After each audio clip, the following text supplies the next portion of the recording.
Hello everyone, দেখো এই যে কাঁচের হরলিক্সের বোতলটি দেখছো, আজকে আমি এটার মধ্যে একটি ফেব্রিক আর্ট করব। তো দেখো প্রথমেই কিন্তু আমি সাদা ফেব্রিকটা দিয়ে প্রাইমার করে নিচ্ছি পুরো বোতলটি। এরকম আর্ট করতে আমার কিন্তু খুবই ভালো লাগে। যখনই ফ্রি টাইম পাই মানে সেই সময়টায় আমি এরকম টুকিটাকি কিছু না কিছু করেই থাকি। সবগুলো ভিডিও ক্লিপিং করা হয় না, মাঝে মধ্যে করা হয়, তাই ভাবি এগুলো তোমাদের সাথে একটু শেয়ার করি। তো শেষ পর্যন্ত দেখো, তোমাদের কেমন লাগলো কিন্তু আমাকে অবশ্যই জানাবে। দেখো আমার কিন্তু সাদা প্রাইমার করা হয়ে গেছে। এবার আঙুলের সাহায্যে দু কালারের ফেব্রিক নিয়েছি, দিয়ে আঙুলের সাহায্যে একটি ফুলের শেপ দিচ্ছি।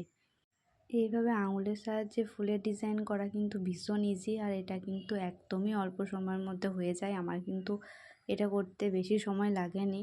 মোটামুটি সাদা ফেব্রিকটা শুকানোর পর আমার কিন্তু 1 ঘন্টার মধ্যে এটা হয়ে গেছে। খুব একটা বেশি সময় লাগেনি, তাও বাচ্চা সামলে।